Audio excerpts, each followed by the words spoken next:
Nitong Martes naman po, dumalo si Pangulong Aquino sa ika-65 anibersaryo ng Insurance Commission. Dito muling kinilala ng leader ang kontribusyon ng ahensya sa pagkakaroon ng epektibong sistema upang mapabilis ang agarang tulong sa mga benepisyaryo nito. Yan ang pinag-usapan sa report ni Rocky Ignacio.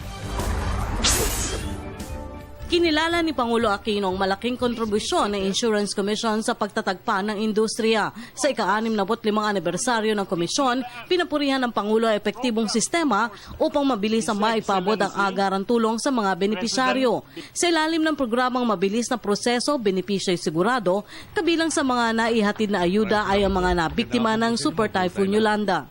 There are times when, as President, I am confronted by so many problems, all competing for attention, that I feel it part of my task to determine which problem should be prioritized. But a lot of times, you feel like a juggler because you have to contend with all of the problems at the same time. Your agency, however, has made this particular dilemma a little bit easier for me. I've always performed in an exemplary manner, and it has allowed me to leave most of the problem solving as regards the insurance industry in your very capable hands. And I believe it is only right for me to pause and give credit where it is truly due.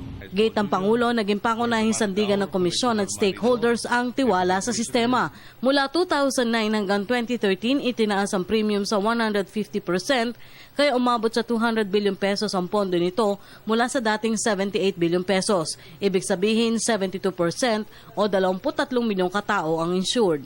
As of the end of the third quarter of 2013, insurance has grown to become an 854 billion peso industry.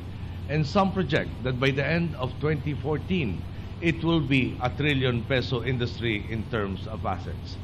This means even more Filipinos insured and even greater investments from insurance companies into other industries, all of which combine to spur a virtuous cycle of empowerment. As you empower consumers, so too do you help spur the growth of the wider economy. It is no exception. With your help, the industry has certainly made giant strides. Sinasabing isa ito sa mga unang pagkakataon na naging bisita ng Insurance Commission ng Pangulo ng Pilipinas. Maging kasi ang Pangulo, ipinagmalaki ang malaking pagbabago sa sistema na nagbigay daan para mawala ang pangamba ng benepisyaryo na mapunta sa wala ang mga pinaghirapan dahil sa aksidente o hindi maiiwasang pangyayari. Kaya naman naging magandang regalo ng Pangulo ang anniversary bonus. There is a law that authorizes me to grant on every 5 years what they call milestone bonuses, at least a 3,000 peso amount, which I can increase to 10,000.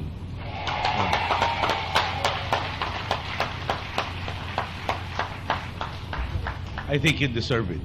So I'm awaiting transmission of the request because that is the necessary first step.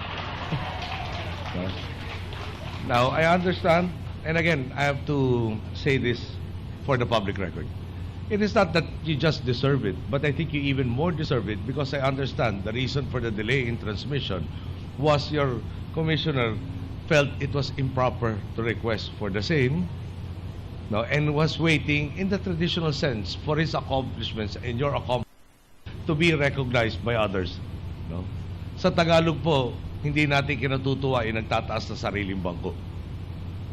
Kaya naman, hindi lang dahil sa husay ng trabaho nyo, pero pati rin sa husay ng ugali nyo, dapat naman talaga ipagkaloob ng bonus na to.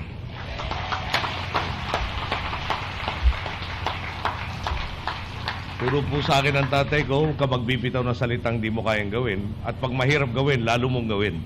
No? Pero bago ko binigkas sa inyo yan, tinawagan ko na muna ating butihing kalihim Cesar Purisima para matanong. Bakit wala at pwede ba ibigay at sumang-ayon po siya at nagrekomenda rin po siya na dapat ipagkaloob. Sa bandang huli, muling hiniling ng Pangulo sa lahat ang pagkakaisa sa gitna na rin ng pagbangon ng bansa sa mga pinsala dahil sa mga nakalipas na kalamidad. Para sa Telebisyon ng Bayan, Rocky Ignacio.